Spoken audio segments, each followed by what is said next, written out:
E João disse, é aquele que, quem eu disse? E quem é esse?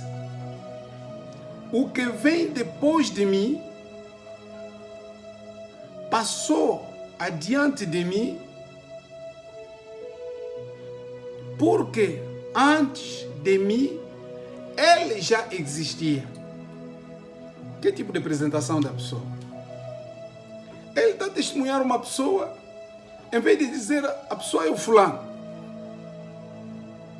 Mas é esse que tem esse plano, esse que conhece esses planos, é aquele que eu tinha vos dizer, ou tinha vos dito. O que vem depois de mim, passou diante de mim, porque antes de mim, ele já existia. Já dá para entender de quem João quer apresentar.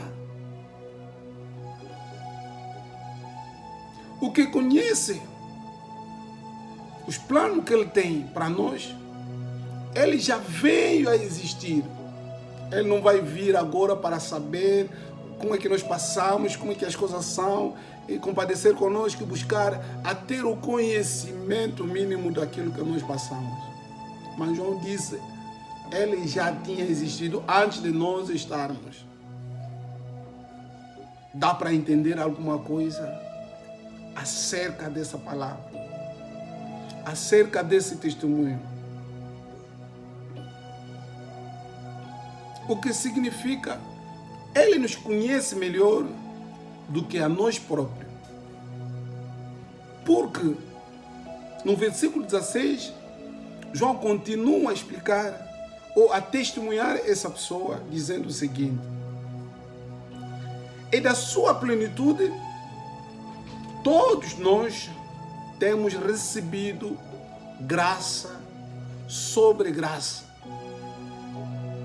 Da sua plenitude, nós todos, ou todos nós, temos recebido graça sobre graça. É assim que João começa ou continua a testemunhar. A primeira coisa que ele disse, essa pessoa já tem existido. Ele está vindo atrás do João, mas já antecipou João e ele já existia. E agora disse que da sua plenitude, todos nós temos recebido graça sobre graça. É forte. É assim que a Bíblia diz. É assim que a Bíblia diz.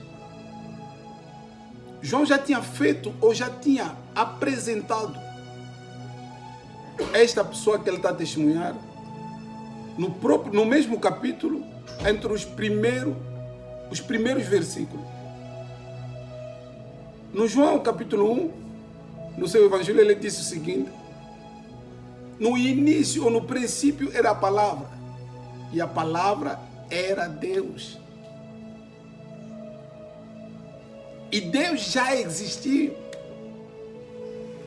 E no versículo 3 do mesmo capítulo, ele disse: nada,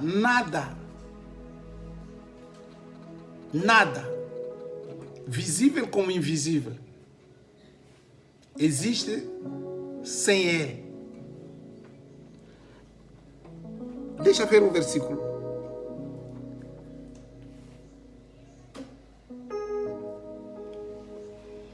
É assim que ele disse: todas as coisas foram feitas através dele, e nada do que existe teria sido feito sem ele. João testemunha, aquele que conhece você, que me conhece e conhece os teus problemas, conhece os meus problemas, conhece os teus projetos, conhece os meus projetos. É ele o autor da existência de tudo que é visível como invisível.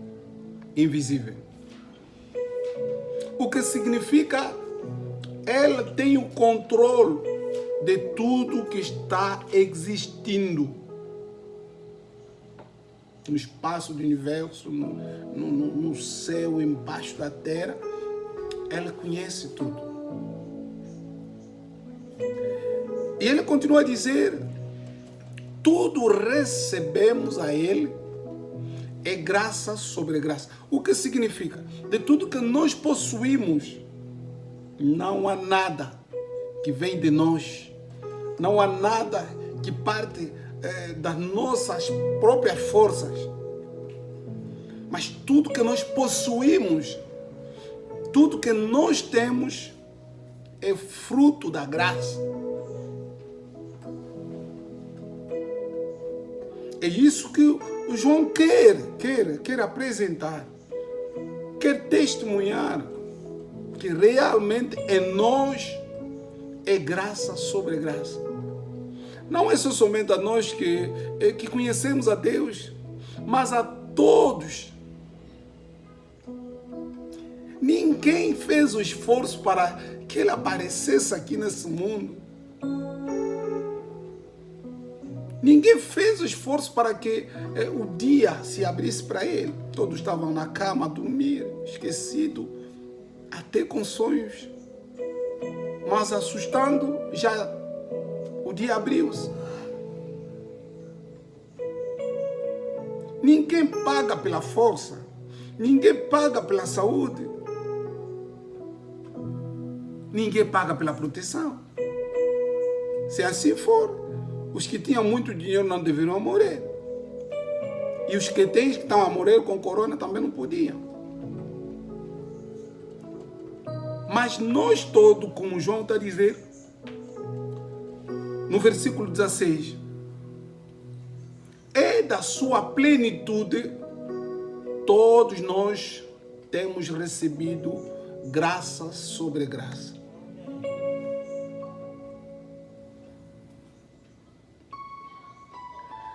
E João continua a testemunhar no versículo 17. Ele diz o seguinte: porque a lei foi dada por intermédio de Moisés, mas a graça e a verdade vieram através de Jesus Cristo. Que coisa!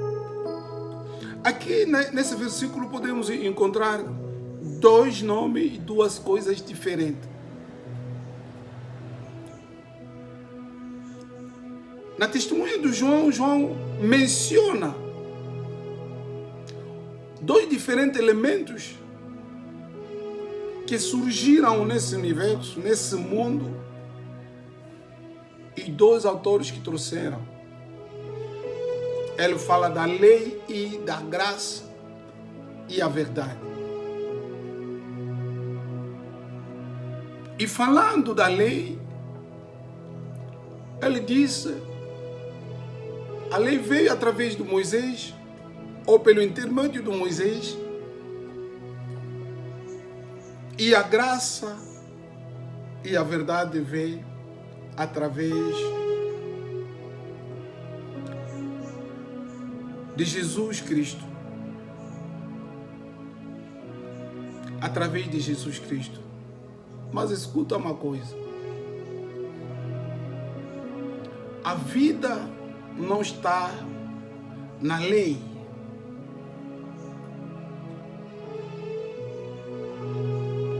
A vida não está na lei.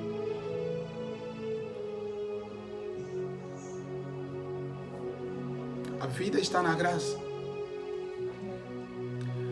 Em Colossenses, capítulo 2, do versículo 8 a 10.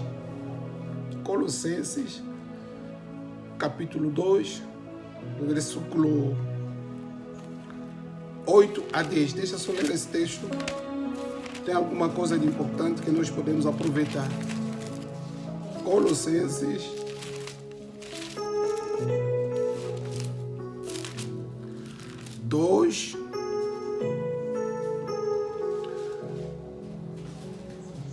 Colossenses 2, 8 a 10. Assim declara a palavra de Deus. Tende cuidado para que ninguém vos faça presa sua. Ou, noutra linguagem simples, para podermos enfatizar isso, cuidai-vos para que ninguém vos ponha preso dele. Vos faça preso dele.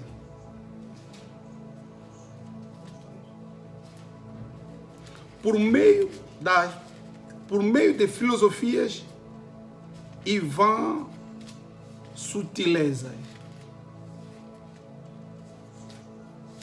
Hoje as pessoas querem formular as palavras, filosofar as coisas, só para convencer a mente da pessoa.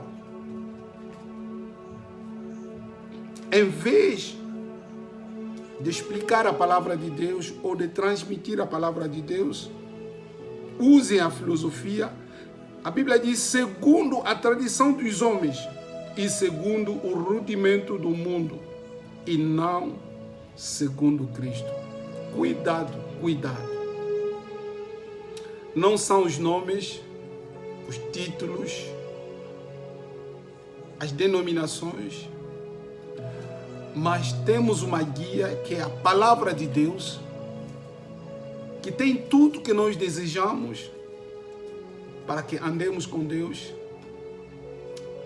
para que nos preparemos e para que chegamos até ao destino.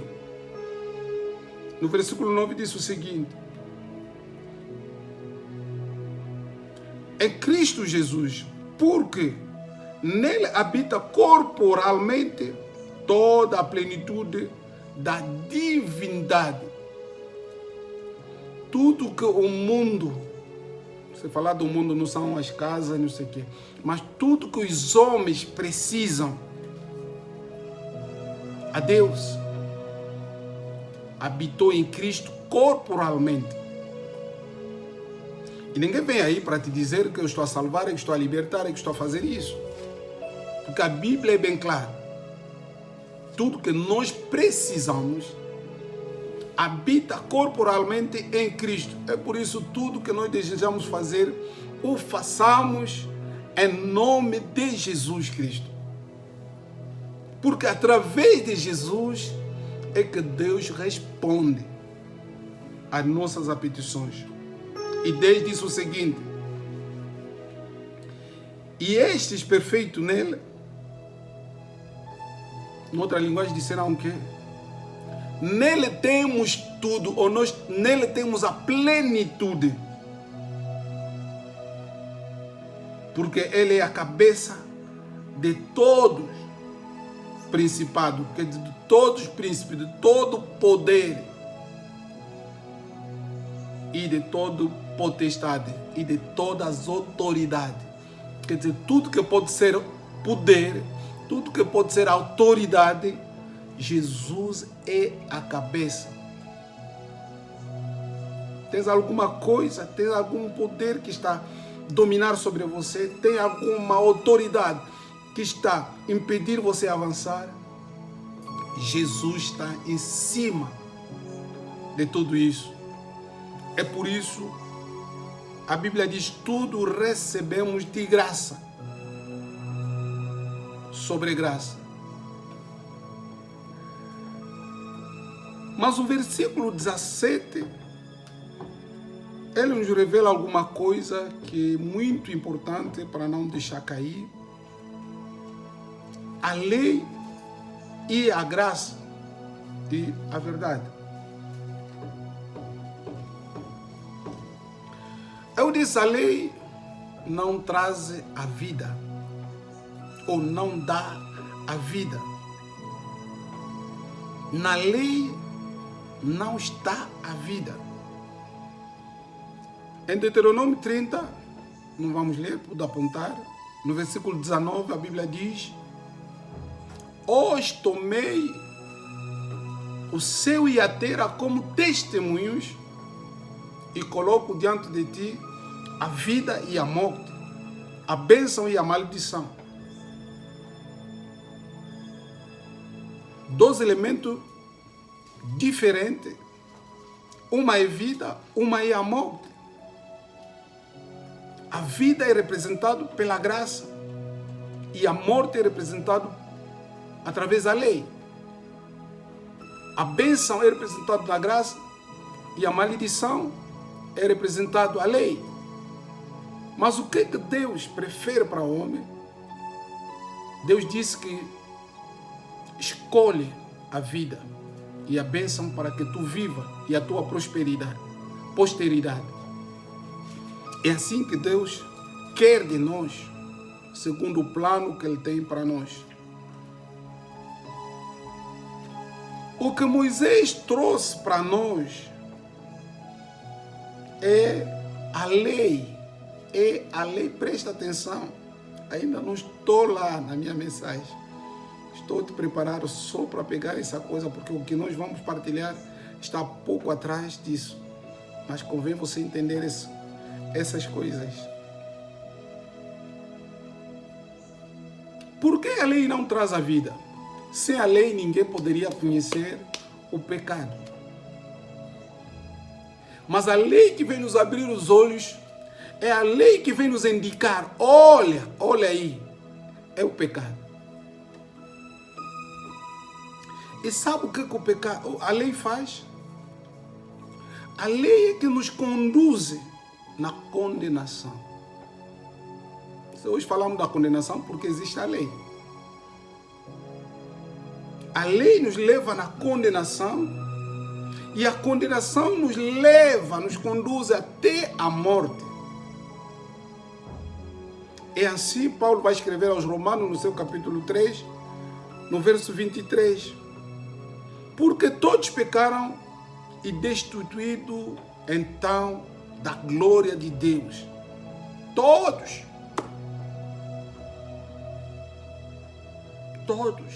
A humanidade inteira pecaram e todos somos destituídos da glória de Deus. Da glória de Deus. O que significa ninguém poderia aproximar a Deus, ninguém poderia usufruir a bênção, os bens de Deus. Estávamos todos destituídos, afastados,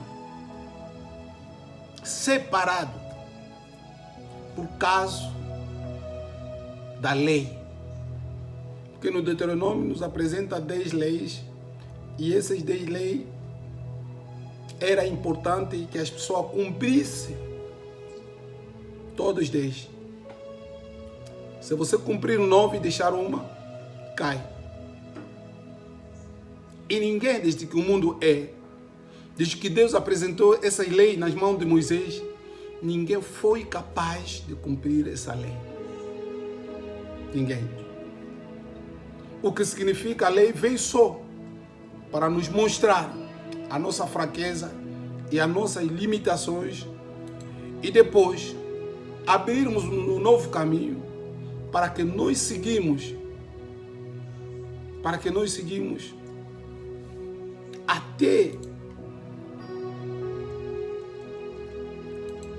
seguimos até onde está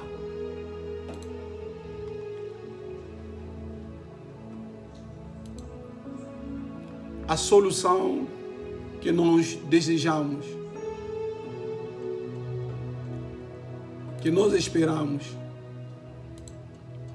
E a solução de que nós esperamos, quem poderia ou quem pode aparecer para agraciar ou para nos fazer o favor naquilo que nós desejamos ou naquilo que nós pretendemos alcançar.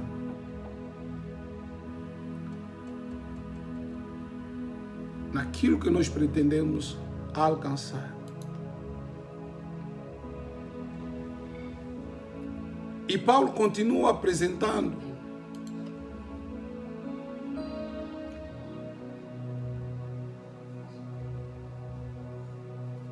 o que a lei tem sobre as nossas vidas. No mesmo livro de Romanos, no seu capítulo 6, no verso 23 também, a primeira parte, Paulo disse: o salário do pecado é a morte. Veja lá. A lei é que veio nos revelar o pecado. E o homem não tem capacidade de cumprir toda a lei que Deus deu a Moisés.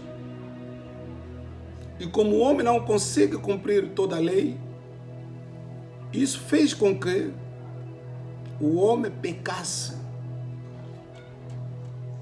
E o Paulo disse: através desse pecado somos destituídos. E além de ser destituídos, temos um salário para o tal pecado.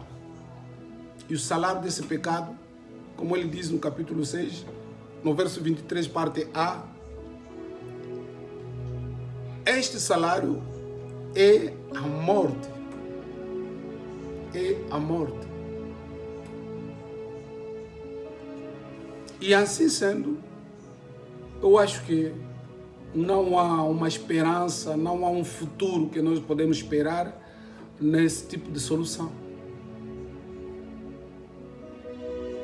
Mas o próprio Deus diz: eu tenho um plano.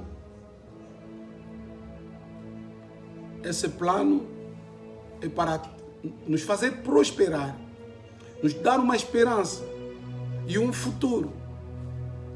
Mas estando nesse estado, é provavelmente difícil que tenhamos essa esperança e esse futuro que Deus está dizendo. Mas no mesmo versículo do capítulo 6, na sua segunda parte, a Bíblia diz o seguinte: mas o dom gratuito de Deus é a vida eterna por intermédio de Jesus Cristo, nosso Senhor. O dom é uma coisa, podemos chamar surpresa, que a pessoa não esperava, mas alguém preparou depois, trouxe alguém. E essa pessoa que recebe essa dádiva, não porque ele fez alguma coisa, merece receber isso, não. Até às vezes quando a pessoa faz um ano, ele merece receber alguma coisa para esta data. Mas não é um mérito. Não é um mérito, porque aqui não se refere de um mérito. Aqui se refere de um dom graciado. Quando se fala de dom gratuito, até a palavra gratuito, ela vem da palavra graça,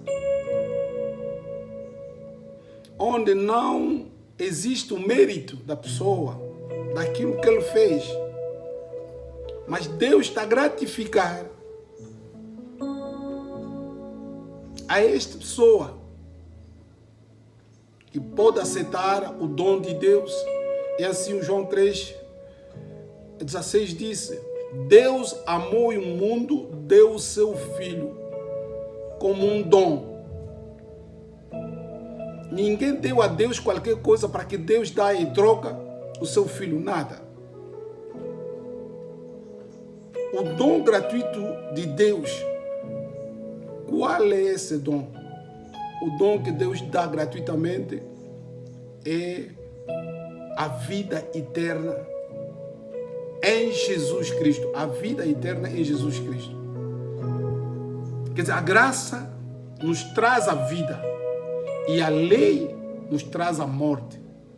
E assim que nós estávamos a dizer, ou estamos a dizer, a vida não está na lei, porque a lei traz a destituição e a lei nos apresenta como salário o pecado. E eu queria falar de uma coisa que vai nos levar até o fim dos nossos 14 ou 15 minutos que nos sobra. A graça é maior do que a lei. Ou a graça é maior que a lei.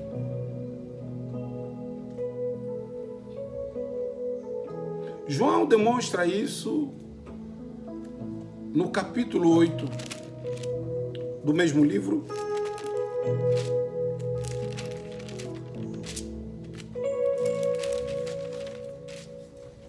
Evangelho de João, capítulo 8. Do primeiro versículo até o 11º versículo. Aqui, a Bíblia diz o seguinte: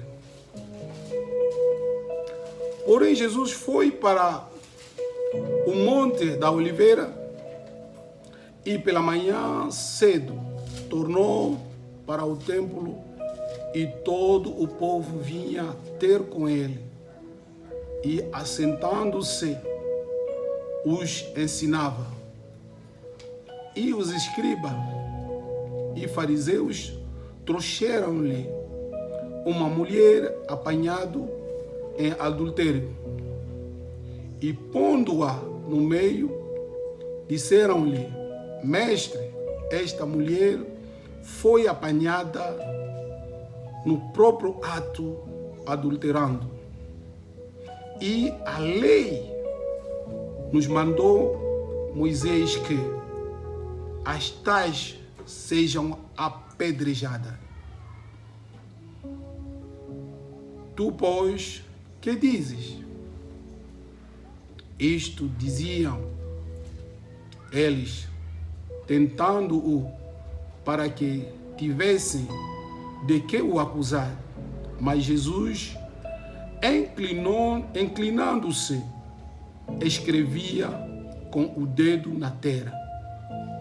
E como insistiam, perguntando-lhe, endireitou-se e disse-lhe: aquele que dentre vós está sem pecado, seja o primeiro que atira pedra contra ela. E tornando-a inclinar-se, escrevia na terra. Quando ouviram isso, saíram um a um e começaram pelos mais velhos até os últimos. Ficaram só Jesus e a mulher que estava no meio. E, endireitando-se Jesus e não vendo ninguém mais do que a mulher, disse-lhe: mulher, onde estão aqueles os teus acusadores? Ninguém te condenou? E ela disse: ninguém, Senhor. E disse-lhe Jesus: nem eu também te condeno. Vai-te e não cometa mais. Palavra do Senhor. Uma história tremenda, forte, poderosa, que muitas das vezes ele traz algumas matérias que poderão nos ajudar a entender muita coisa, muita coisa. João escreve esse texto e nesse texto encontramos algumas pessoas de duas classes diferentes. Outros eram escribas, outros eram fariseus.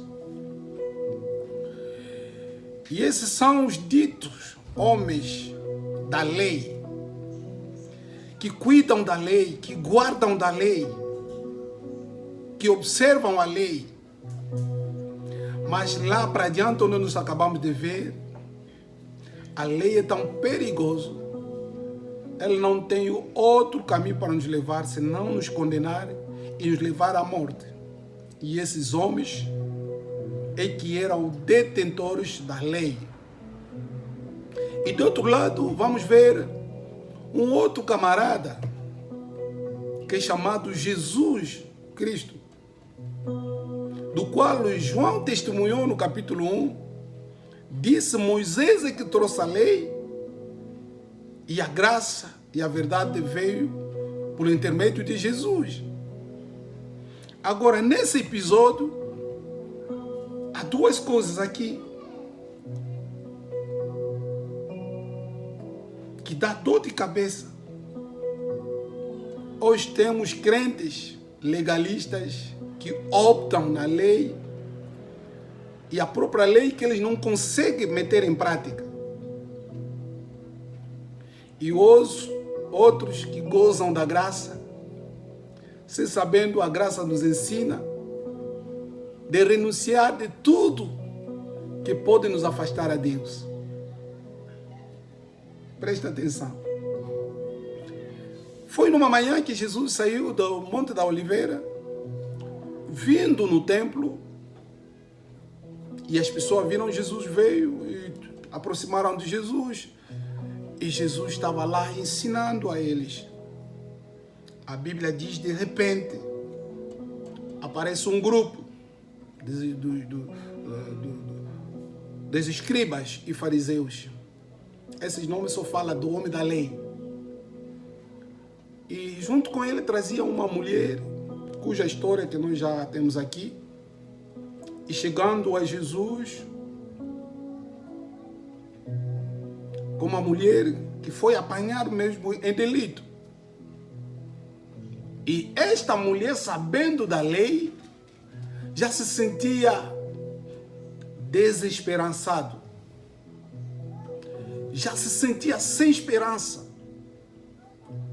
Ela disse, hoje é o meu dia. Porque no livro de Levítico, capítulo 20, no versículo 10, a Bíblia diz, quando apanhar uma mulher em delito de adultério, a sua condenação é ser apedrejado até a morte. A mulher sabia do que se passava. E quando esses homens lhe pegaram e diziam, olha o que a lei diz, hoje é o teu dia. A mulher estava sem esperança, porque a lei condenava essa mulher. E a mulher não via mais, na vida dele, não tinha mais o futuro. Sonhava só como é que vai ser a minha morte, quando serei apedrejada. E trouxeram essa mulher, onde estava Jesus ensinando aos discípulos e o restante das pessoas que queriam ouvir os ensinamentos de Jesus. E colocaram no meio. E esses homens tinham uma intenção negativa. Presta atenção, aqui tem muita matéria que podemos partilhar. Com uma intenção negativa de querer tentar a Jesus e buscar um motivo para acusar Jesus Cristo. E sem sabendo, esse homem que criou o homem que conhece o fundo das pessoas. Então, com aquela astúcia, chamam Jesus de mestre. É assim que eles disseram, no versículo 4. Mestre, esta mulher foi apanhada no próprio ato, adulterando. E agora, ouça o versículo 5, o que ele diz. O versículo 5 diz o seguinte: na lei, nos manda Moisés de que as tais sejam apedrejadas. Quer dizer, a lei de Moisés ordena, dá já a sentença nesse tipo de pecado, desse tipo de crime. Na lei já está estipulado no artículo 4, aliás, no artículo 5 do livro do João, não sei o que.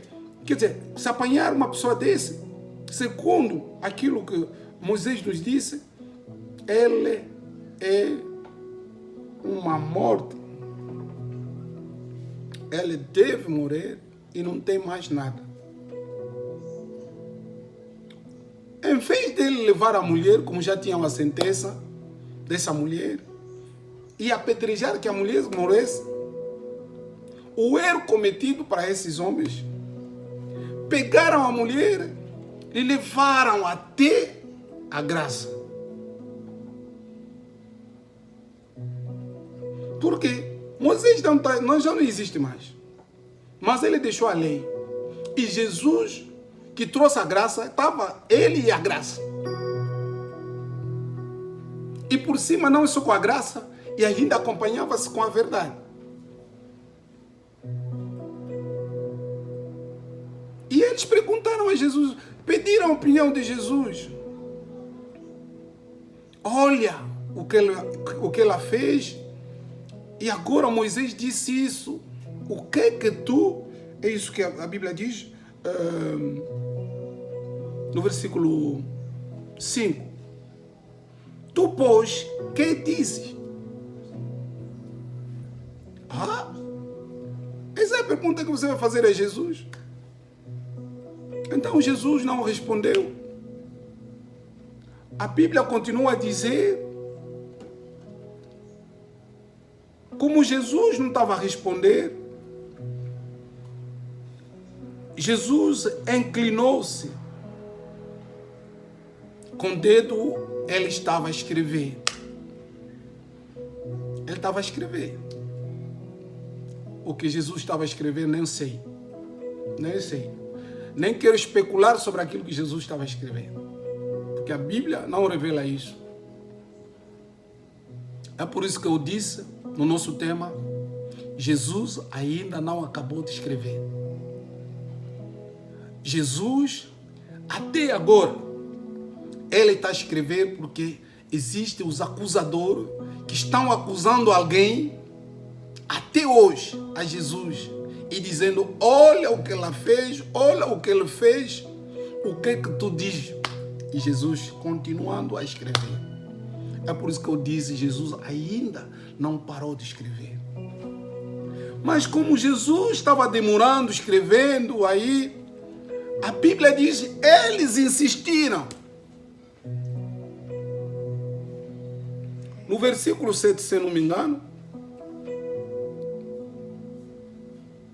insistiram a perguntando. A Bíblia diz, Jesus se endireitou. Se endireitou. Depois dele perguntar o que Jesus disse, eu disse, Jesus estava escrevendo. E eu estou a dizer a alguém que está aqui, Jesus ainda não acabou de escrever. Eu sempre falo, você é um plano de Deus. Você é um projeto de Deus. Se tu és o projeto de Deus, o arquiteto desse projeto é o Jesus. E Jesus até agora ainda não acabou de escrever. Não se precipite em nada, porque tem muita coisa. Ele já te diz o que você deve guardar no teu coração, aquilo que ele disse. Tenho aquele projeto, tenho aquele plano de te fazer prosperar, de te dar a esperança e um futuro. É isso que você deve guardar dentro de si. Porque aquele que prometeu é fiel na sua palavra, nas suas promessas. Sabe, muitas das vezes estamos presos por falta de conhecimento daquilo que são as nossas promessas, as garantias que Deus nos dá sendo os filhos. E aqui a Bíblia mostra que os homens insistiam, estavam com pressa, queriam executar essa mulher. Sabe o que disse a lei de Moisés? Vem de Deus. Mas eu te dei uma diferença. Eu te disse, a graça é superior da lei, ou é mais forte que a lei. A lei estava lá. Essa mulher poderia ser apedrejada e morrer logo. Mas eu disse, o erro cometido para os escribas e fariseus levaram a lei diante da graça. E quando a lei vem diante da graça, a graça prevalece. Porque João já testemunhou dizer: tudo que nós vivemos vem da sua plenitude e vivemos graça sobre graça. Então tem que ter cuidado quando vem alguém com uma situação e querer se mostrar como você melhor e querer acusar essa pessoa. Cuida-te.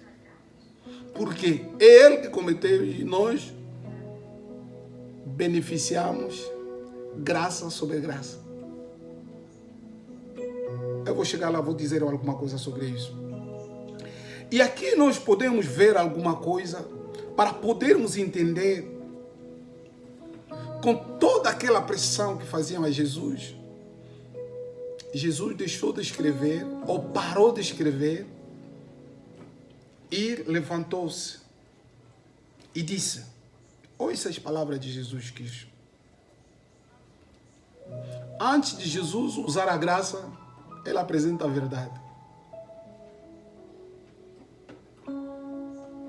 Escuta como é que a graça funciona. A Bíblia diz: vós conhecereis a verdade e a verdade vos libertará. É assim.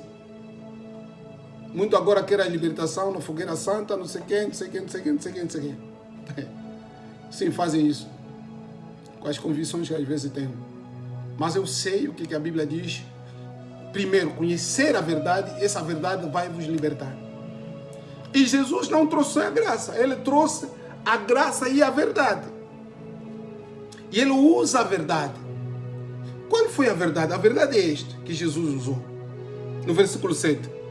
A Bíblia diz: e como insistiam, perguntando-lhe, endireitou-se e disse-lhes: aquele que dentre vós está sem pecado, seja o primeiro que atira a pedra contra ela. Já ouviu a verdade?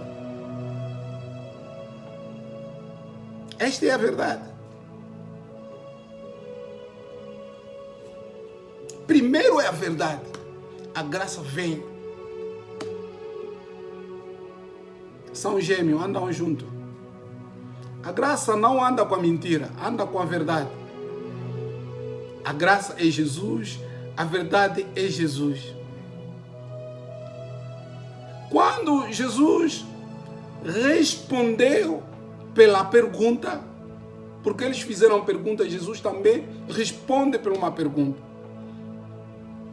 O que é que tu dizes? O que estou a dizer é uma pergunta. Se alguém tiver a capacidade de responder essa pergunta, então aí estão as coisas.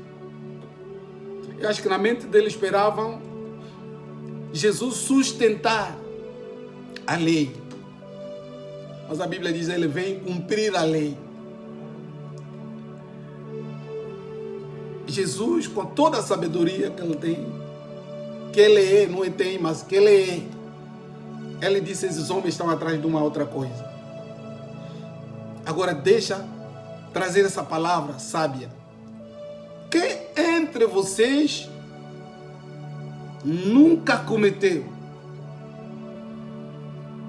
ou está sem pecado, que seja a primeira pessoa de começar a apedrejar esta mulher. É como o palito do fósforo. Incendiou toda a mata. E Jesus lançando essa palavra, a Bíblia está muito clara. Jesus não tinha acabado de escrever. Se inclinou outra vez e retomou mais o exercício, começou a escrever. Escuta, Jesus ainda está escrevendo na tua vida. Eu repito a dizer. Ele ainda não colocou ponto. Mesmo se as pessoas te acusar, falar falsamente da tua pessoa, te levar até aonde, não tenha medo. A tua vida vai parar quando Jesus acabar de escrever. Mas se Jesus ainda não acabou de escrever, que ninguém coloca ponto. Não. Não. Porque ela ainda tem um plano, ou tem os planos para realizar na tua vida. A Covid está a nos rodear. Parou muitos empregos, as pessoas ficaram desempregadas, outros não sabem como sustentar as famílias. Mas eu te digo, Jesus ainda está a escrever. Quando a Covid vai desaparecer, você nem vai dar conta. Porque a Bíblia diz, quando Jesus fez a pergunta e voltou a escrever. E o que ele está a escrever da tua vida, eu não quero saber. Nem quero especular sobre aquilo. Mas o que eu sei, ele tem um plano para você. Ele tem um programa para você. Ele tem um projeto para você. O que você deve fazer esperando nele. Porque certamente vai se realizar. Vai se realizar. E quando Jesus inclinou a cabeça, retomou a escrever, a Bíblia diz no verso 9, quando ouviram o que Jesus disse, saíram um a um, começando aos mais velhos. O que significa, se eles trouxeram aí os discípulos, como era um doutor da lei, os filhos dele diziam o seguinte, agora Jesus vai ser apanhado. Viemos com nossos pais aqui que conhecem a lei, hoje vamos ver como Jesus vai safar. Mas a Bíblia diz, começando nos mais velhos. Sabe, muitas das vezes as pessoas nos dão uma consideração, nos dão um respeito, porque não conhecem aquilo que nós somos. As escribas e os fariseus eram as pessoas parecidas, é essa a linguagem que eu estou a utilizar, parecidos santos, que nunca conheceram o pecado. Se você pode ter a imagem de Israel, você vai ver as escribas e fariseus como é que anda, das batinhas, com as mãos cruzadas atrás, saudando as pessoas, que a paz do Senhor esteja convosco. Mas olhando assim, parece que nunca fizeram nada dentro deles. São santíssimos. Quem poderá se apresentar diante de Jesus e permanecer o mesmo? Jesus é como espelho. Quem aproxima diante dele consegue se rever as suas falhas. Aqueles velhos que eram considerados santos de Deus, mas diante de Jesus Cristo as suas falhas foram vistas. Ninguém falou deles, mas a palavra que Jesus exprimiu conseguiu revelar aquilo que ele era. Aqueles escribas, fariseus, que oravam 3 vezes por dia, que jejuavam toda semana, afinal no fundo tinham segredinhos que ninguém sabia.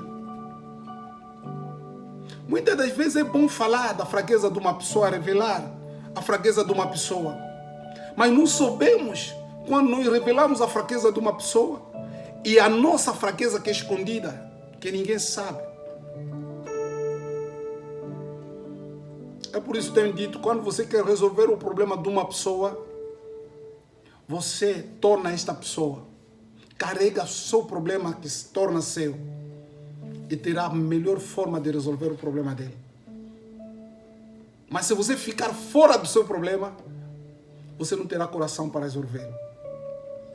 É assim que essas pessoas se achavam são santos, mas chegando ao pé de Jesus, conseguiram se rever que eles próprios não eram dignos de pegar as pedras para apedrejar aquela mulher, porque não eram santíssimos.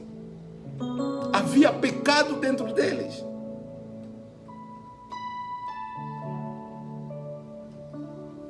É bom, antes de nós pretendermos falar, fazer, julgar alguém, voltamos em nós.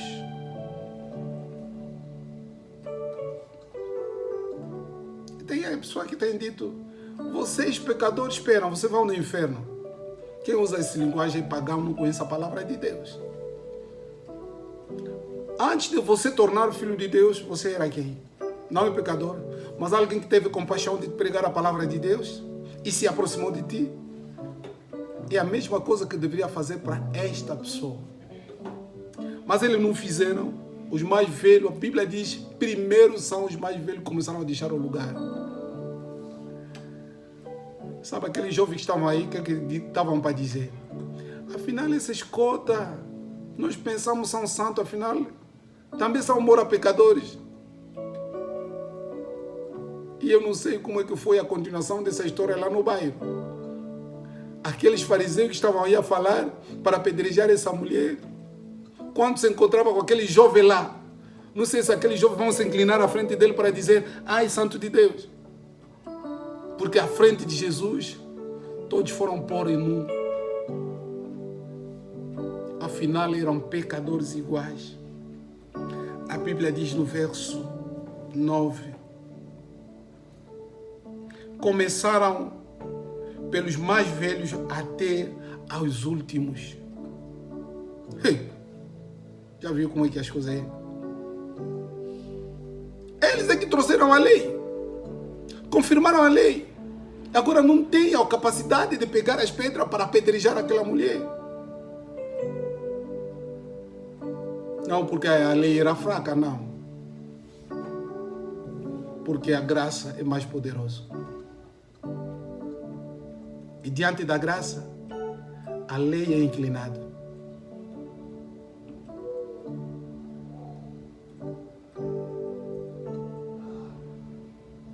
E Jesus sentiu que a multidão das pessoas que estavam ali, todos sumiram. Já não estava lá mais ninguém. Levantou a cabeça novamente, olhou, perguntou à mulher, mulher, onde estão os teus acusadores?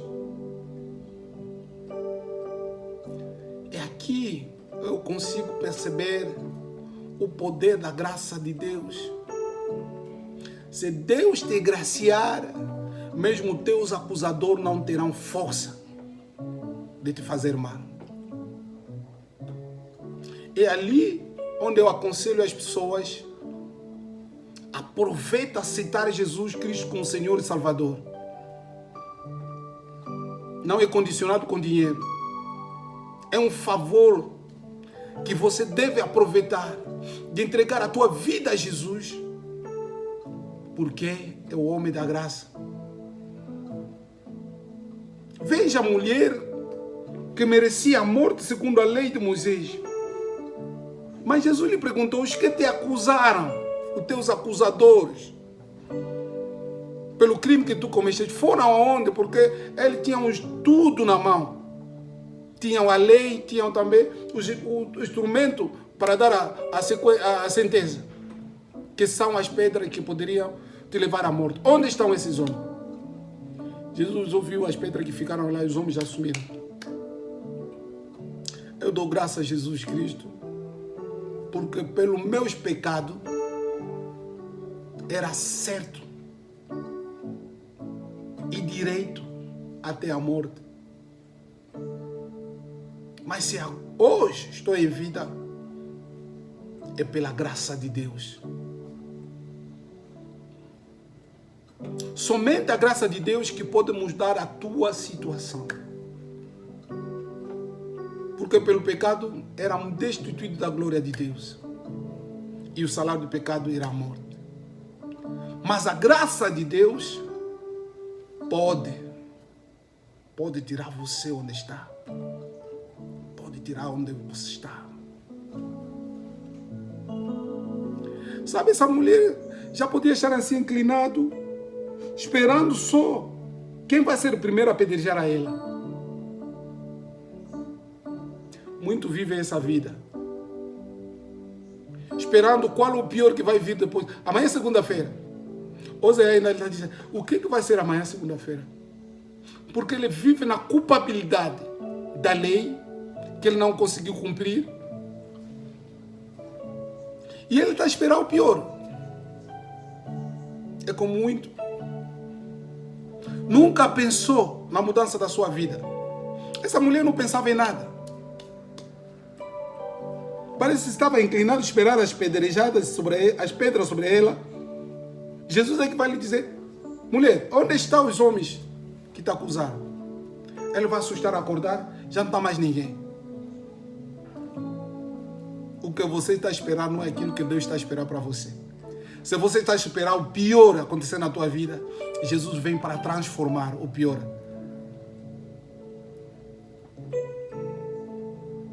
Jesus lhe perguntou e ela disse: ninguém me condenou. Te acusaram, mas ninguém te condenou. Mas se ninguém te condenou, o que significa? Eu também aqui não estou aqui para te condenar. Há ministro de condenação, há ministro de apedrejamento, que essa vida dele todo é só condenar as pessoas, crucificar as pessoas. Ô ministro, se esse é o teu ministério, larga. Porque aquele que nos chamou no ministério, ele próprio não condena. A mulher foi apanhada no ato, adulterando, mas ele não condenou. Não condenou. E quem sou eu para te condenar? Não, eu também não estou a pregar para te condenar. Eu também não vim aqui para te condenar. Mas eu vim para te apresentar a graça. E alguém escreveu, ainda não acabou de escrever a tua vida. E não tem ainda a condenação. Jesus diz: eu não vim para condenar, vim para salvar. Vim para reconciliar. Hoje as pessoas não reconciliam as famílias, não reconciliam as pessoas. Você vai ver só, porque lá na tua casa, vocês têm que tirar o fulano de casa porque é ele que faz assado cozido. Oh, droga! Que ministério é isso? Esse ministério da divisão é de Satanás. Porque o Satanás é que vem para dividir, para bem reinar. Mas o que Cristo trouxe e que nos deixou é o ministério da reconciliação. Para salvar e buscar os perdidos, para fluir o reino de Deus. É esse o ministério que Cristo trouxe para nós. Ela disse: ninguém te condenou. Ela respondeu: ninguém me condenou. Mas há uma verdade que eu vou te dizer. Vai, eu também não te condeno. Mas uma coisa, não torna a fazer isso. Esta é a verdade. Se você tornar a fazer o pecado, o que significa? O que você tem que esperar é a morte. É a morte. Deixa-me concluir esse pensamento. No Gálatas capítulo 6, no seu versículo 6, aliás, no seu primeiro versículo até o quinto versículo. Escuta as palavras de Deus, como ele declara. Gálatas capítulo 6, primeiro versículo até o quinto. A Bíblia diz o seguinte: irmão, se alguém for surpreendido em alguém, aliás, se alguém for surpreendido em algum pecado, vós que sois espiritual, deves restaurar essa pessoa com o espírito da humildade. Todavia, cuida de ti mesmo para que não seja igualmente tentado. Esse é o primeiro versículo. Aqui é o conselho do Paulo. Eu acho que é relacionado a esse contexto que nós acabamos de ler, do João. Porque os escribas se achavam espiritual, se achavam superior. E assim sendo, conhecedor da palavra de Deus, deveriam ajudar essa mulher